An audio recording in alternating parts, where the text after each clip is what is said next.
ஹேமா கமிட்டின்னு சொல்லி ஒன்று கொண்டு வந்தாங்க. எல்லா பக்கமும் பூகம்பமாக வெடிக்குது சார்.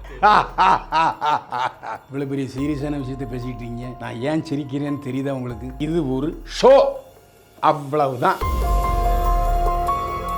இது அதிகமாக பப்ளிசிட்டி பண்ணது சினிமா நடிகை ராதிகா. அவங்க நாக்கில் 7.5 சனி பூந்து சொல்லக்கூடாத ஒரு வார்த்தை சொல்லிட்டாங்க. கேரளா போலீஸ் பார்த்துச்சு, ராதிகா மீது போலீஸ் விசாரணைன்னு போட்டாங்க. ஐயோ நான் பேரெல்லாம் சொல்ல மாட்டேன் வீராவேசமாக பேசிய ராதிகா முகத்தை எப்படி திருப்பிட்டாங்க.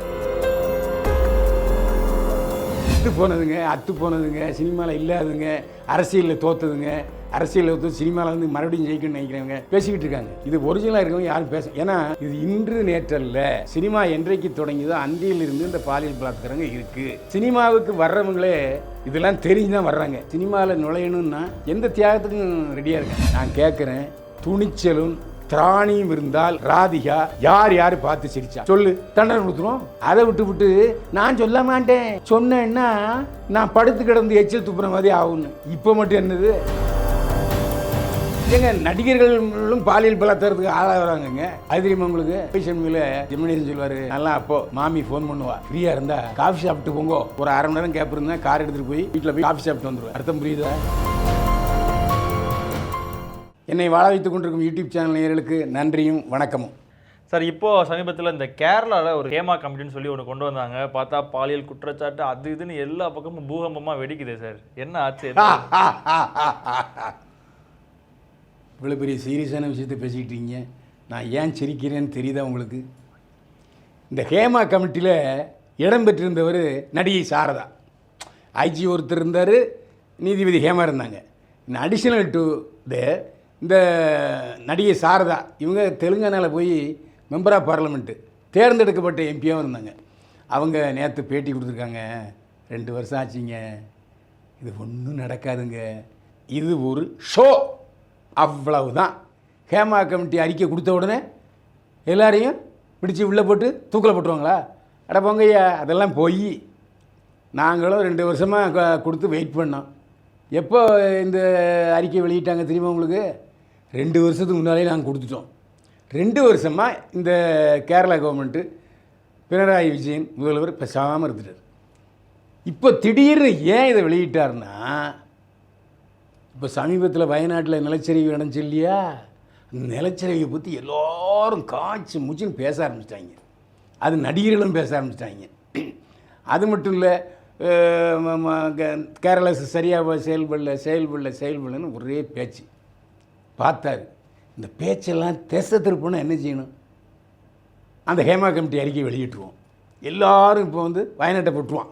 எல்லாம் ஐயையோ ஹேமா கமிட்டி, ஐயையோ நடிகர்கள், ஐயையோ பாலியல் பலாத்காரன்னு சொல்லுவான். இப்போ சாரதா அந்த கமிட்டி உறுப்பினர் என்ன சொன்னாங்கன்னா, தயவு செஞ்சு இதை பற்றி பேசாதீங்க, நோ யூஸ் அட் ஆல், பேசாமல் வயநாடு மறுபடியும் பழைய நிலைக்கு திரும்புறதை பற்றி நடவடிக்கை எடுங்க. சொன்னது யார்? இந்த கமிட்டியினுடைய உறுப்பினர் சாரதா, எக்ஸ் எம்பி. நம்ம தமிழ் படத்துலையும் நிறைய படம் நடித்தாங்க. துலாபாரம் தான் அவங்க நடித்து மலையாளம், தமிழ், ஹிந்தியில் சக்கப்போடு போட்ட படம். எதுக்கு இதை சொல்கிறேன்னு சொன்னால், இப்போ நம்ம தமிழ்நாட்டுக்கு வரும்.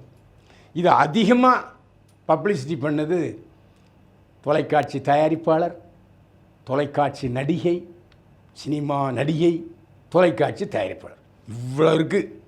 அதான் ராதிகா. அவங்க தான் கையோ மறுபடியும் சத்தம் போட ஆரம்பிச்சிட்டாங்க. ஒரே என்ன பாலியல் பலாத்காரம் ஆச்சா போச்சான்னு ஒரே சத்தம். தமிழ்நாட்டில் இதுமாதிரி ஒரு கமிட்டி அமைக்கணும். இந்த மாதிரி பாலியல் பலாத்காரம் வந்து தப்பான விஷயமாகும், எல்லாரையும் பிடிச்சி உள்ளே போடணும். இதோடு எழுதினாங்கன்னா பரவாயில்ல. அவங்க நாக்கில் 7.5 சனி பூந்து என்ன ஆகிப்போச்சு, சொல்லக்கூடாத ஒரு வார்த்தை சொல்லிட்டாங்க.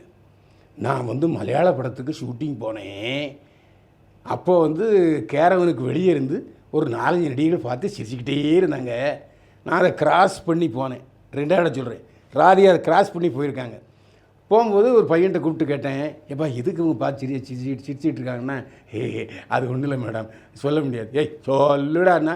உடனே அவன் சொல்லிட்டான், ஒன்றும் இல்லை மேடம், இந்த நடிகைகள் இருக்காங்க இல்லையா, அவங்க கேரவனில் வந்து உடை மாற்றுவாங்க, டாய்லெட் போவாங்க, இதெல்லாம் பார்த்து சிரிச்சுக்கிட்டு இருக்காங்க அப்படின்னு சொல்லிட்டு சொன்ன உடனே ராதிகா என்ன பண்ணியிருக்கணும்னு நீங்கள் நினைக்கிறீங்க? போய் அந்த பார்த்துக்கிட்டு தான் பாருங்க, பொழையர் 4 அரை அரைஞ்சா இல்லை அப்போவே செருப்பை கழட்டிட்டு அடித்தா பிரச்சனை அதோட முடிஞ்சு போகும், வேறு தண்டனையே அவங்களுக்கு வேண்டியதில்லை. இது வெளியே வந்ததுன்னா பெரிய பூதாகரமான த கிரேட் ராதிகா அப்படின்னு சொல்லுவாங்க. அதை விட்டு இத்தனை வருஷம் பேசாமல் இருந்து விட்டுது. நேற்று நான் பார்த்தேன்னு ஒரு இன்சிடென்ட் சொல்லிட்டாங்க. கேரளா போலீஸ் பார்த்துச்சு, ஆஹா மாட்டிக்கிச்சு, குருவி வலையில் மாட்டிக்கிச்சின்னு டாப்புன்னு என்ன பண்ணாங்க, ராதிகா மீது போலீஸ் விசாரணைன்னு போட்டாங்க. போட்டவங்க அங்கேருந்து புறப்படும்போது எம்மா இந்த மாதிரி நாங்கள் உங்களை விசாரிக்க வரோன்னொன்னே, ஐயையோ நான் பேரெலாம் சொல்ல மாட்டேன் அந்தர் பல்ட்டி. யார்? வீராவேசமாக பேசிய ராதிகா முகத்தை எப்படி திருப்பிட்டாங்க போலீஸுக்கிட்ட. நான் கேட்குறேன், துணிச்சலும் திராணியும் இருந்தால் ராதிகா யார் பார்த்து சிரிச்சா சொல்லு, அதுக்கு சாட்சி சொல்லு, தண்டனை கொடுத்துருவோம். சட்டப்படி என்ன தண்டனை உண்டோ அதை கொடுக்க போகிறாங்க. அதை விட்டு நான் சொல்ல மாட்டேன் சொன்னேன்னா நான் படுத்து கிடந்து எச்சில் துப்புற மாதிரி ஆகும்னு. இப்போ மட்டும் என்னது, படுத்து கிடந்தானே எச்சில் துப்பிடுறீங்க. உங்கள் தொழில், உங்களுக்கு சோறு போட்ட தொழில், அந்த தொழிலில் இப்படி மோசமான இருக்குன்ட்டு நீங்களே சொல்லிடுறீங்க. புகார் சொல்ல தெரியுது, அதுக்கான சாட்சி சொல்ல தெரியலையே, அப்போ என்ன அர்த்தம்? சரி நான் கேட்குறேன், நானும் தாங்க பிரம்மச்சாரிங்கிற படத்தில் நடித்தேன், மெயின் கேரக்டர் லீடு ரோல். அதாவது மோகன்லாலுக்கு நான் குரு, அந்த அந்த அந்த வீரர்களுக்கு நான் குரு. அந்த படத்தில் ஜோடி மீனா. நான் ஒரு 15 நாள் கேரளா போயிருந்தேன், தென்காசி போயிருந்தேன். அப்போ கேரவனே கிடையாதுங்க.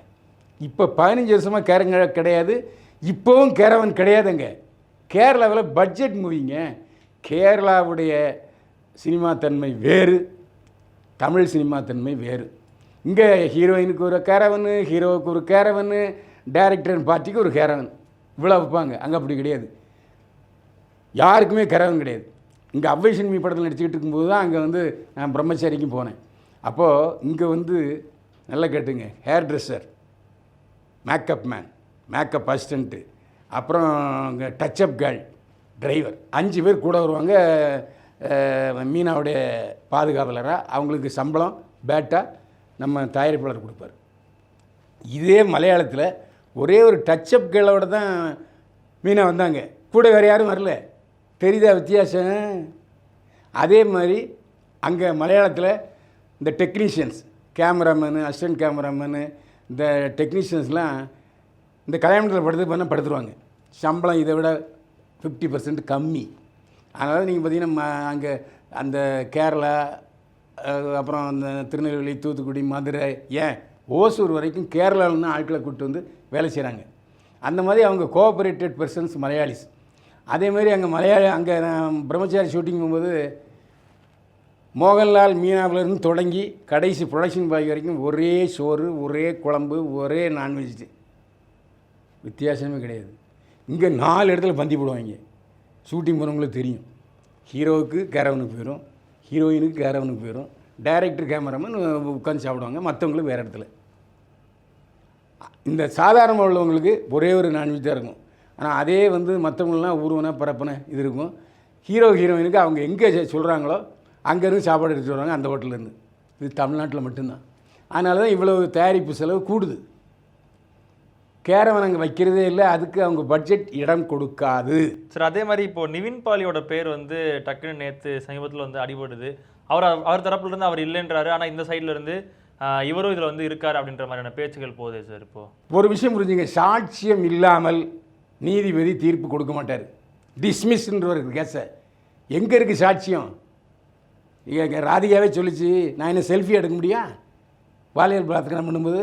தெரியுது இல்லை எங்க? இதுக்கு தெலுங்கானாவிலே ஒரு உதாரணம் இருக்குது. ஜூனியர் என்டிஆர் வந்து நடிகை விசித்ரா வந்து கம்ப்ளைண்ட் பண்ணாங்க, போலீஸ் ஸ்டேஷனுக்கு போனாங்க. போலீஸ் வந்துச்சு, யாராவது ஒரு ஆள் கம்ப்ளைண்ட் கொடுத்தாங்களா? யாராவது ஒருத்தர் அந்த கம்ப்ளைண்ட்டுக்கு ஆதரவாக பேசுனாங்களா? இல்லை. ஒரு தயாரிப்பு நிறுவனத்தில் தயாரிப்பாளர் சம்பளம் கொடுக்குறாரு, டைரக்டர் கேப்டனாக இருக்கார். அந்த ஷூட்டிங்கில் ஏதாவது கான்ட்ரவர்சி நடந்துச்சுன்னா தயாரிப்பாளரும் டைரக்டரும் கூடி பேசி அமிக்கபிளாக செட்டில் பண்ணிடுவாங்க, வெளியே வர்றதுக்கு வாய்ப்பே இல்லை.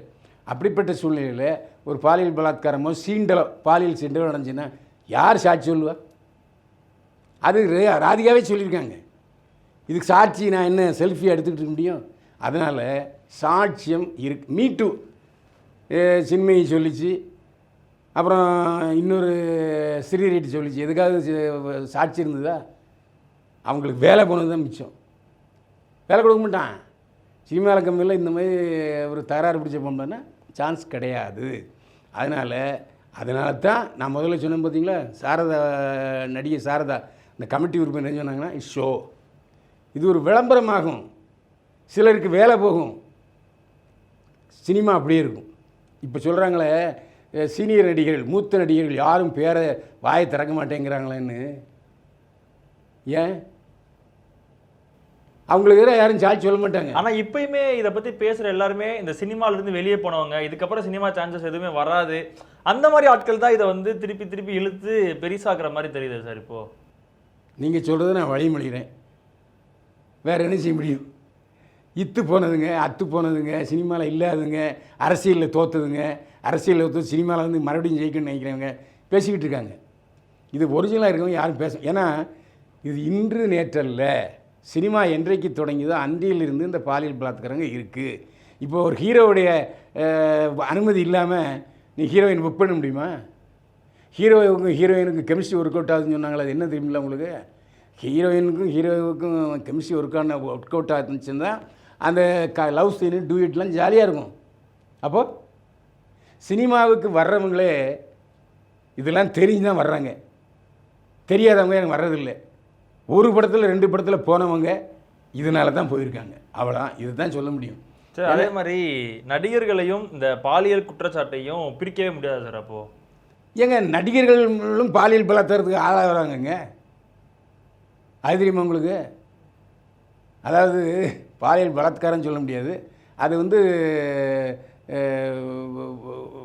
ஒன்றாக இருத்தல், அனுபவித்தல். இப்போ அவ்வை சண்முகில் ஜெமினேசன் சொல்லுவார், டேய் என்னடா பெரிய இது, நல்லா அப்போது பீக்கில் இருக்கும்போது மாமி ஃபோன் பண்ணுவா, சார் ஃப்ரீயாக இருந்தால் காஃபி சாப்பிட்டு போங்கோ அப்படிம்பாங்க. நான் ஒரு ஷூட்டிங்கில் ஒரு 1/2 மணி நேரம் கேப் இருந்தேன், கார் எடுத்துகிட்டு போய் வீட்டில் போய் காஃபி சாப்பிட்டு வந்துடுவேன். அர்த்தம் புரியுதா? அப்போ அந்த சமயத்திலேயே கிரேஸ் வந்து ஹீரோக்களுக்கு இருந்துச்சு. இப்போது உங்கள் வாழ்க்கையில் ஹீரோ யாருன்னு கேளுங்க, எல்லோரும் அஜித்து, விஜய், கமலஹாசன், ரஜினிகாந்தன் சொல்கிறாங்க, புருஷனை சொல்கிறாங்க. அது நான் என்ன சொல்கிறேன்னா, சினிமா கிரேஸ் எல்லாத்துலேயும் இருக்குது. நடிகன் விரும்பினால் பலர், சிலர் தான், சிலர் கிடையாது, பலர் பல்ல திறந்து பார்த்துக்கிட்டு இருக்காங்க இல்லையா? ஏங்க 4 மணி ஷோவுக்கு பொம்பளைகளே இதை வந்து கைத்தட்டிட்டு இருக்காங்க. அப்புறம் அதே மாதிரி சினிமாவில் நுழையணுன்னா நான் எல்லாருமே எந்த தியாகத்துக்கும் ரெடியாக இருக்காங்க. அதே மாதிரி சார் நான் இந்த வீடியோவோட கமெண்ட்ஸ்லாம் பார்த்துட்டு இருந்தேன் சார். பார்க்கும்போது பாதி பேர் பைல்வான் வந்து முன்னாடியே சொன்னார் இந்த பாடி டிமாண்ட் பற்றி நான் நிறைய பார்த்தேன். இப்போ தெரியுதா? எப்போவுமே உண்மை ஜெயிக்கும், லேட்டாக ஜெயிக்கும், அவ்வளோதான். நான் சொன்னதெல்லாம் உண்மை. அதனால தான் இவங்க யாருமே நடிகர் சங்கத்தில் போய் கம்ப்ளைண்ட் கொடுக்க முடியல. சினிமாவில் வந்தாச்சுன்னா, இப்போ சினிமாக்காரனுக்கு ஏன் வீடு கொடுக்க மாட்டேங்கிறான்? சினிமாக்காரிகளை ஏன் வந்து இழப்பமாக பார்க்குறான்? அதாவது உயர்வாக வச்சுருப்பான், ஆனால் தான் வீட்டை வாடகை கொடுக்க மாட்டான். இதான் காரணம். சினிமாவில் அந்த பாலியல் தொழில் வந்து யாரும் அவ்வளோ எதுக்குங்க. ஒரு நடிகையே என்ன சொல்லியிருக்காங்க தெரியுமா? சினிமா ஒரு விபச்சாரம் அப்படின்னு சொல்லியிருக்காங்க. நான் சொல்லலை, அந்த நடிகை பேரை சொல்ல விரும்பலை, ஒரு மரியாதைக்காக. ஏன்னா எல்லோரும் காரியத்துக்கு போவாங்கன்ட்டு. அப்படி ஒரு சூழ்நிலை தான் இது சார். ஆனால் இப்போ கேரளாவோட தமிழ் நடிகைகள் தான் சார் அதிகமாக இதுக்கு வந்து பாதிக்கப்பட்டிருக்காங்க அப்படின்ற மாதிரி. ஏங்க தமிழில் யாருங்க தமிழச்சி நடிக்கிறா? தமிழ் படத்தில் தமிழச்சியே நடிக்கிறது இல்லைங்க. இன்றைக்கி லெவலில் எடுத்துங்க, வெளிவந்த எல்லா படங்களையும் 99% மலையாளிஸ் தான் நடிக்கிறாங்க. மலையாள பொண்ணு தான் ஹீரோயின் நடிக்குது. இப்போ அங்கே பாம்பேலேருந்து வர்ற பொண்ணு கூட சீசன் முடிஞ்சு போச்சு. இப்போது தெலுங்கில் ஒரு 30%, 70% மலையாளி தான் நடிச்சிட்டு இருக்காங்க. அந்த காலத்திலேயே தெருக்கூத்துலேயே நம்ம தமிழச்சியவள் நடிக்க வர மாட்டான். ஏன்னா நம்ம தான் கற்புங்கிற ஒரு புனித விஷயத்தை வச்சு கையில் எடுத்துக்கிட்டு இருக்கோம். பின்பற்றுமா பின்பற்றலையாங்க வேறு விஷயம். அப்போது உள்ளுக்குள்ளே நடிக்கணுங்கிற ஆசை இருந்தால் கூட குடும்பத்தை நடிக்க விட மாட்டாங்க. எத்தனை நடிகைகள் தன்னுடைய மகளை நடிக்க விடுறேன்னு சொல்லிட்டு அப்போ நடிக்க விடாமல் பண்ணியிருக்காங்க தெரியுமா? நிறைய பேர் உடனே கல்யாணம் பண்ணி எடுத்துருவாங்க. காரணம் அதுதான். இங்கே வந்தால் நிச்சயமாக புயல் மழை தாக்கத்தான் செய்யும். அதுக்கு ஒரு தைரியம் வேணும். ஆனால் இன்றைக்கி உள்ள மூத்த நடிகைகள்லாம் பாருங்கள், எங்கள் காலத்தில் இருந்துச்சு, நல்ல வேளை அதுலேருந்து நான் தப்பிச்சிட்டேம்பாங்க, இல்லை எனக்கு அது தொந்தரவு வரலம்பாங்க. இதானே இது என்ன செய்ய சொல்கிறீங்க? ஓகே சார், நன்றி சார், தேங்க்யூ சார். மீண்டும் சந்திப்போம். வாழ்க வளமுடன்.